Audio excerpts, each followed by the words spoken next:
Hello, it's Erin from Nebby Notes, and today we'll be looking at some notebooks that I made at the end of 2022.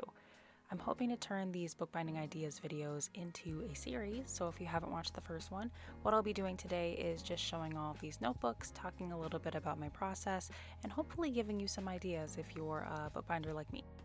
I don't go too in depth with how I made the notebooks in this video, so if you're interested in learning how to make any of these notebooks, let me know in the comments down below. The first notebook here is a mini Coptic stitch notebook that I had turned into a zigzag shape. I kind of was trying to make it into a double N for Nebby Notes, but it turned out looking a little bit different than how I was expecting, but I'm overall pretty happy with how it turned out. I'm kind of upset that I didn't make the zigzag go through the entire spine, so go across the entire spine, but for my first try, it turned out really nice. I did make a reel of this for Instagram, so if you follow me on there, you've probably seen it already, but I think I might try this again. It was a lot of fun. This next notebook features artwork from a thank you card by Arcasian. I bound the notebook to the covers by extending the thank you card with some chipboard and then covering it with a little bit of red. There wasn't anything too fancy with the binding here. I just have two signatures that I bound to the covers, and then I made that X design on the outside. I kind of wanted it to match the shrimp tails of the artwork, so the little corgi shrimp artwork from Arcasian, I wanted to match that. And then for the closure, I just used a rubber band.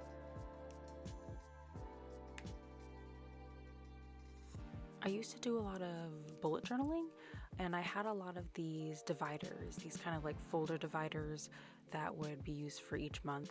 They had really pretty designs from the one that I had, and they were just kind of taking up space, and I knew I would have wanted them at some point, so I used one of them to turn into a notebook for this project here. And for the binding, I just used old reliable Coptic stitch binding.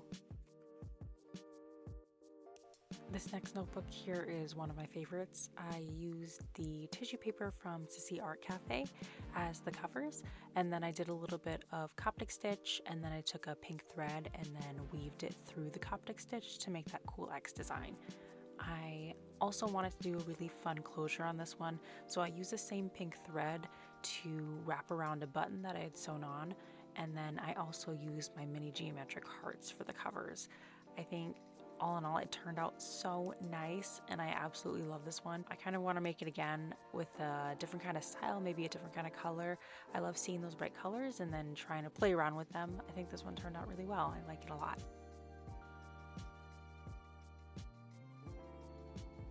This next notebook featured a lot more Coptic stitch binding. I think towards the end of 2022, I was working more so on how to get the Coptic stitch as clean as possible, so this was another practice at that. The cover that I had used here was from scrapbook paper. It has this really cool shiny metallic feel, and then I used a yellow thread just to weave it through. Same thing, just like the previous notebook, to just add a little bit of something. I like to just combine a lot of colors, especially if it matches the cover itself. I think that that looks really cool, and it kind of ties the notebook all together. And if you're curious to know how I added the yellow thread to this notebook, I made a reel of it on my Instagram as well. I'll give you a little sneak peek here, but if you want to check out the entire thing, it's on my Instagram at Nebby Notes.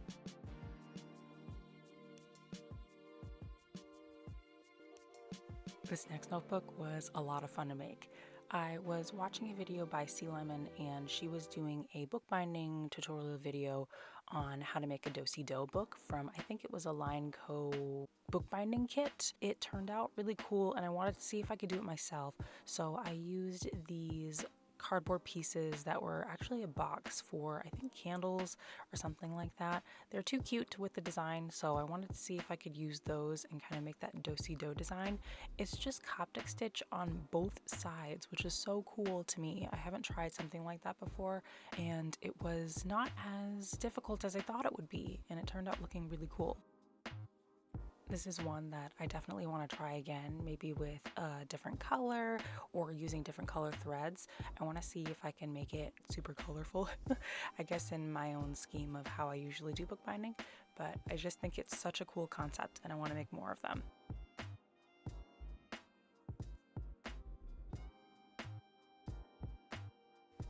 This is probably the most confusing notebook I've ever made, which is why I'm probably the most proud of it. It took me a little bit to figure out how to make those geometric bunnies on the cover itself. If you are a gamer at all or are a big fan of Overwatch, you might recognize the theme of the notebook itself. This is for the character Diva on Overwatch. I wanted to make a notebook inspired by her by making these geometric bunnies on the side and then using her logo on both sides of the covers. For the binding, I did some Coptic stitch and then added some black accents. And as you can see in the middle there, I have a little bit of this silver wire that I had used just to symbolize a little bit more of the character of Diva's mech. Overall, I really like the design of the notebook in general, and I think that it turned out looking really nice. I love all the components that I added in there to kind of bring to life the character Diva inside of a notebook, but I also wasn't sure if I would be able to get those geometric bunnies in the covers too. So once I was able to do that and then see the whole end piece, I was really proud of it. I think it turned out super nice. I don't think I'm going to be making those geometric bunnies again because it took me forever to figure out how to do, but it's nice to know that I did it in the past at least once.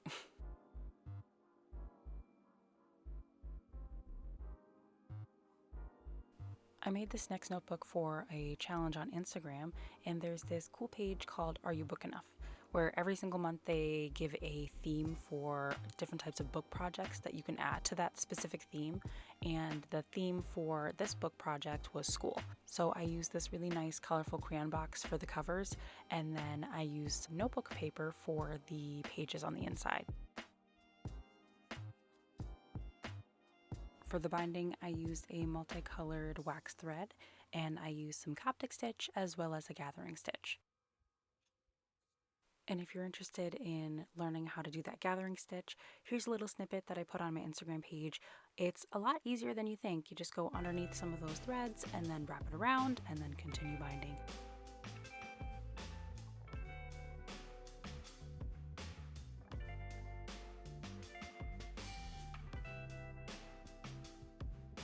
I won't go too in depth with this one because I made a whole video on this already, but I made this notebook as part of a challenge called the iCAD challenge. Feel free to check out that video if you're interested in that, but essentially I just made art for 30 days and then at the very end I wanted to compile it together, so I did some perfect binding to bind this together into one giant notebook so I could look back at it. I will say, since making this notebook and since I guess recording this video, the notebook has kind of broken apart. You can kind of already see that it's kind of ripping at that end right there, but it's kind of fallen apart a little bit more, maybe because of the thickness of some of these cards as well as the perfect binding. Maybe I didn't add enough layers or something like that. Maybe scoring the edges of the cards itself before adding that glue would have helped a little bit there, but I do still like that they're all compiled in one spot so I can always look back at them whenever I want.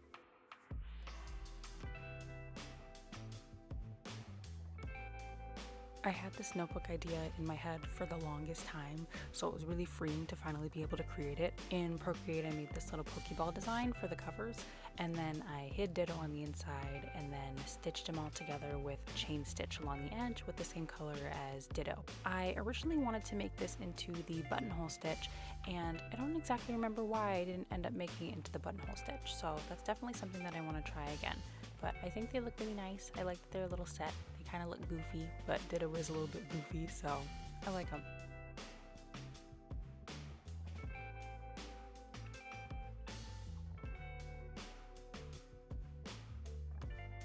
This is another notebook that I won't go too in detail with since I already made a full video on it, but this is probably the biggest notebook that I've made in a while.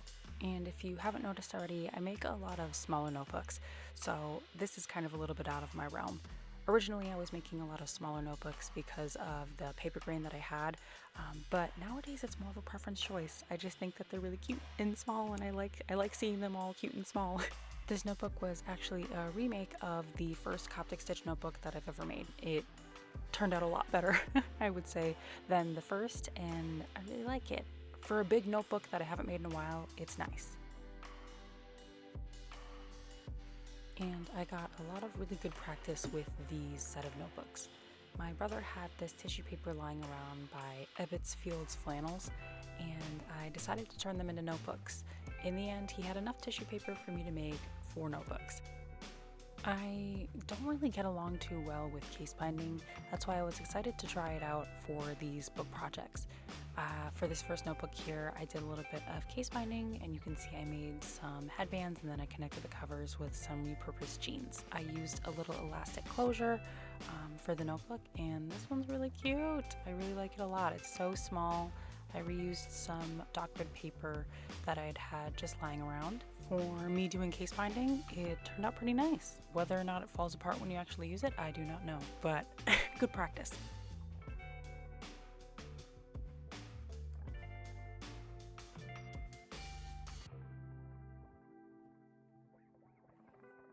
And in contrast to that, I made something that I know for sure won't fall apart on me. This notebook here, I bound together with some chain link stitch, and then I used a elastic closure. Same thing, using some repurposed jeans. There are 3 signatures in total, hence the 3 chain links are along the spine there. It looks so nice, so clean, and it really makes me want to try this bookbinding style again.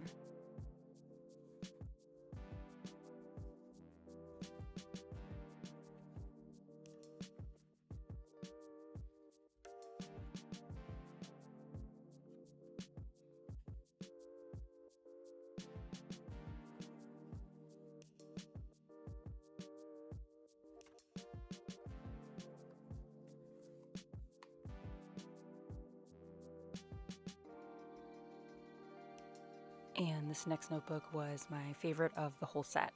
If you haven't noticed already, I am a big fan of exposed binding, and this one is no exception. I was curious to find out how I was going to incorporate the repurposed jean to this notebook project, since I wanted to incorporate repurposed jeans for every one of the books of this set. So I ended up using it in the center there, and it looks so cool. I love it so much. It turned out really nice. I know I keep saying that about every single notebook, but I am always shocked by the end result of any project. And for the binding of this one, I just did some Coptic stitch and a French link stitch, and then I just kind of looped around the thread to kind of hold in place the repurposed jean material. And this last notebook is another case binding attempt, and kind of the whole reason why I made this whole set in general. My brother had asked me to make a notebook for him, and I asked if I could use this tissue paper that he had lying around. He has since probably used about half of the notebook in general, and I don't know what I did wrong with it, but it did end up kind of falling apart where the actual text block gets glued onto the cover. I'm thinking maybe it is the measurements that I had used for the notebook, and maybe because it's tugging so much while he's writing in it, it just ends up pulling it right off. But purely speculation. We'll just keep trying and see what helps and what works out for future projects. And with that, those are all the notebooks that I have to show you today. If you made it to the end of this video, thank you so much for watching, and I'll see you in the next one.